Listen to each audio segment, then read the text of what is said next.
Karnataka has to ensure to give Tamil Nadu 177.25 TMC தண்ணீர்னு அங்க வாக்கியங்கள் வருது.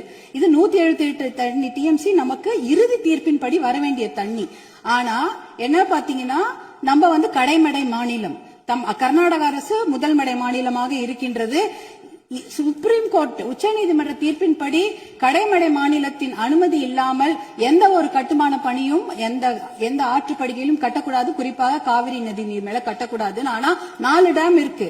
1931 கிருஷ்ணராஜசாகர் டேம் இருக்கு. அது ஆங்கிலேயர் காலத்தில் கட்டப்பட்ட டேம். அதற்கப்புறம் 1970களில் 3 டேம் கட்டியிருக்காங்க, ஹாரங்கி, கபினி, ஹேமாவதி. இந்த 4 டேமும் சேர்த்து இந்த அணைகள்ல கிட்டத்தட்ட 115 TMC தண்ணீர் தேக்கி வைக்க முடியும். மேகதாட்டுல புதுசாக அணை கட்டினாங்கன்னா அதுல 70 TMC தண்ணீர் தேக்கி விட முடியும்.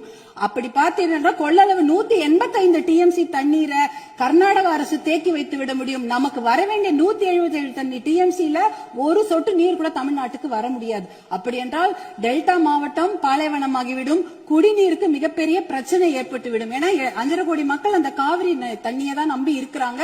இதனால மிகப்பெரிய பிரச்சனை ஏற்பட்டு விடும். அதுல பாத்தீங்கன்னா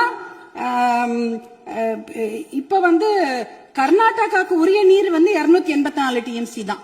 நமக்கு இருக்கிறது 404 TMCல இருந்து குறைஞ்சு 177 TMC ஆக்கிட்டாங்க. அதனால இத நம்ம ஒரு மிகப்பெரிய பிரச்சனையாக எடுத்துக்கொள்ள வேண்டும். மாண்புமிகு முதலமைச்சர் அவர்கள் கொண்டு வந்த அந்த தீர்மானத்தை, காவிரி நீர் படுகையில எந்த ஒரு கட்டுமான பணியோ அணைக்கட்டோ கட்டக்கூடாது என்ற தீர்மானத்தை பாட்டாளி மக்கள் கட்சி முழு மனதாக வரவேற்கிறது. அதற்கு எங்களுடைய முழு ஆதரவை நாங்கள் தெரிவித்துக் கொள்கின்றோம். குறிப்பாக ஜூன் 12ஆம் தேதி மேட்டூர் அணை, அது 92 TMC பிடிக்கக்கூடிய அணை. ஆனா அதுல இன்னைக்கு பாத்தீங்கன்னா 40 TMC தண்ணி தான் இருக்கு.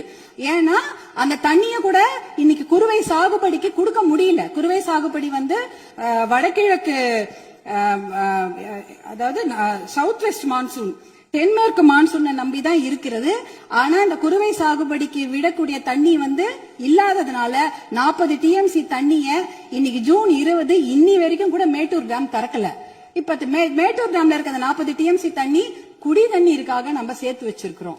அடுத்த வருஷம் அந்த மேகதாட்டு அணையை கட்டிவிட்டார்கள் என்றால் அதற்கப்புறம் அந்த குடித்தண்ணீர் கூட நம்ம மிகப்பெரிய பற்றாக்குறை ஏற்பட்டுவிடும். இதையெல்லாம் கருத்தில் கொண்டு நாம மேகதாட்டு அணையோ எந்த ஒரு கட்டுமான பணியோ கர்நாடக அரசு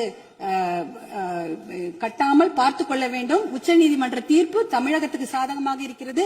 காவிரி நடுவர் மன்ற தீர்ப்புகளும் நமக்கு சாதகமாக இருக்கிறது. இதை நாம் முனைப்புடன் இருந்து தொடர்ந்து செயல்பட்டு இந்த மேகதாடு அணை கட்டுவதை தவிர்க்க வேண்டும். அதற்காக மாண்புமிகு முதலமைச்சர் கொண்டு வந்த இந்த தீர்மானத்தை பாட்டாளி மக்கள் கட்சி முழு மனதாக வரவேற்று ஆதரவளிக்கிறது. வாய்ப்பு கொடுத்ததற்கு நன்றியை தெரிவித்துக் கொள்கின்றேன். நன்றி, வணக்கம்.